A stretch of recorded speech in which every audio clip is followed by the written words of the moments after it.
Assalamualaikum warahmatullahi wabarakatuh. Saya Novi Dwi Rahmawati dari Offering A21. Di sini saya akan menjelaskan tentang gerakan organisasi Islam modern di Indonesia. Pertama, Muhammadiyah. Muhammadiyah didirikan oleh Kiai Haji Ahmad Dahlan dari Kota Santri Kauman Yogyakarta pada tanggal 18 November 1912 Masehi. Pemikiran Muhammadiyah yaitu 1. Mengamalkan ibadah hanya yang secara ekspresif disebutkan dalam Al-Quran dan hadis sahih.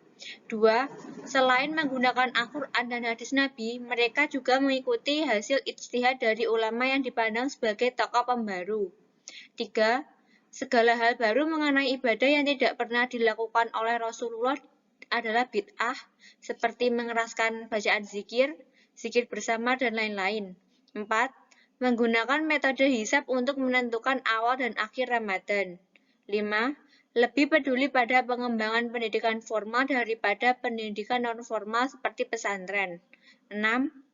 Lebih peduli pada program sosial kemasyarakatan daripada pelaksanaan ritual keagamaan yang bersifat kultural. Yang kedua, basis mahasiswa. Menurut Mujani, lebih dari 25 juta Muslim Indonesia adalah pengikut Muhammadiyah. Mereka berada di daerah perkotaan dan merupakan kaum terpelajar. MM Billah berpendapat bahwa basis sosial dari Muhammadiyah adalah sekolah modern, para pedagang, penduduk kota, para petani, dan mencakup wilayah Jawa dan luar Jawa. Yang ketiga yaitu pendekatan dakwah. Dalam berdakwah, Muhammadiyah cenderung menggunakan pendekatan salaf dan pendekatan dakwah menyeluruh. Dakwah Muhammadiyah bertumbuh pada 3 prinsip yaitu tabsyir menyenangkan, islah memperbaiki, dan tasdid memperbarui. Yang kedua yaitu Nahdlatul Ulama. Didirikan oleh Kiai Haji Hasyim Asy'ari pada tanggal 31 Januari 1926 Masehi. Yang pertama, ajaran dan pemikiran. Nahdlatul Ulama atau NU menganut paham Ahlus Sunnah wal Jamaah, yaitu pengikut sunnah Rasul dan para sahabatnya atau disingkat dengan Aswaja. Aswaja adalah sebuah pola pikir yang mengambil jalan tengah antara ekstrim akli, rasionalis dengan kaum ekstrim nakli, yaitu tekstualis, yakni tidak hanya berpegang teguh pada dalil Al-Quran dan Sunnah, tetapi juga menggunakan kemampuan akal ditambah dengan realitas empirik. Yang kedua, basis massa. Menurut Mujani, populasi pengikut NU di Indonesia berjumlah 40 juta jiwa. Dalam menentukan basis NU ada 2 istilah yang sering dipakai, yaitu 1. Massa jamiah, 2. Massa jamaah. Basis NU menurut Billah adalah pesantren tradisional, petani, desa, Jawa, dan pedalaman. Yang ketiga, pendekatan dakwah. Dalam dakwah, NU banyak menggunakan pendekatan kultural, yaitu berdakwah dengan menjadikan budaya masyarakat setempat sebagai instrumennya serta mengakomodasi dan melestarikan budaya masyarakat selama tidak bertentangan dengan ajaran Islam. Prinsip Aswaja juga selalu dijunjung tinggi oleh NU dalam menyikapi segala sesuatu yang berkembang di masyarakat, yaitu tawazun, seimbang dalam segala hal. Yang kedua, tasamuh, yaitu toleransi. Yang ketiga, tawasud, yaitu moderat. Dan yang terakhir, istidlal, yaitu tegak lurus. Artinya konsisten antara pikiran, ucapan, dan perbuatan. Hizbut Tahrir berdiri pada tahun 1953 di Al-Quds, Baitul Maqdis, Palestina.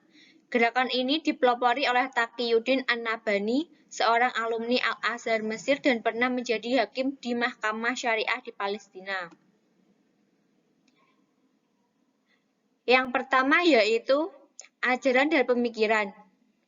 Adapun beberapa ajaran yang diyakini benar oleh para pengikutnya yaitu 1. Menegakkan syariat Islam dalam setiap aspek kehidupan.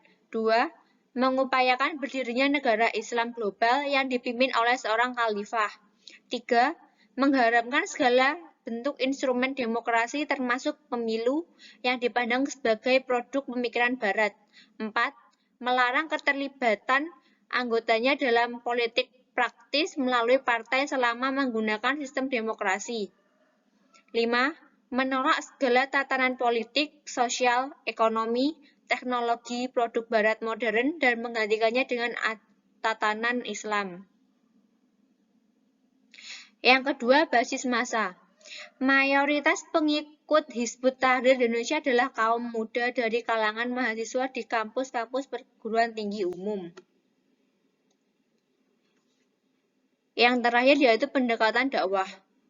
Pendekatan yang ditempuh Hizbut Tahrir dalam berdakwah adalah pendekatan demokratif publikatif, yang artinya adalah berbagai macam pendekatan yang dilakukan untuk menarik perhatian masyarakat melalui media cetak, media online, dan elektronik. Di samping itu, Hizbut Tahrir juga menggunakan pendekatan sel, yaitu membentuk kelompok-kelompok kecil untuk memberikan pencerahan atau doktrin tentang khalifat dan sistem politik Islam.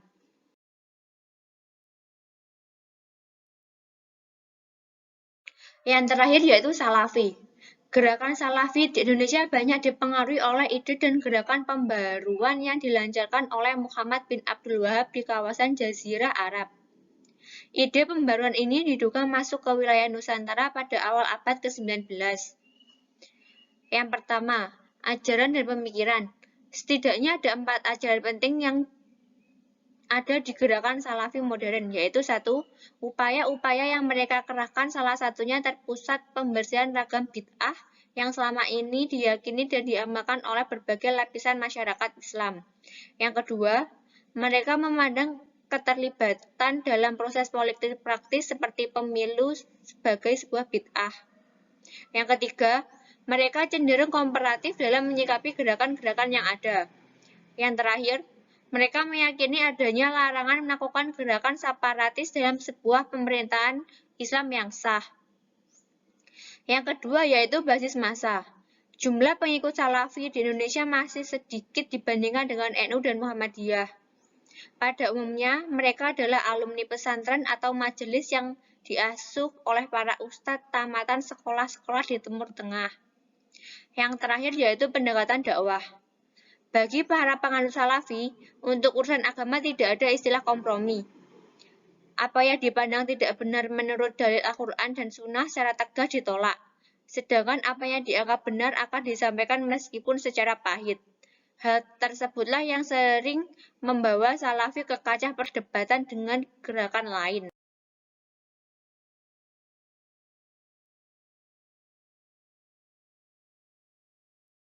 Sekian video pembelajaran dari saya. Bila ada kurang lebihnya saya mohon maaf. Wassalamualaikum warahmatullahi wabarakatuh.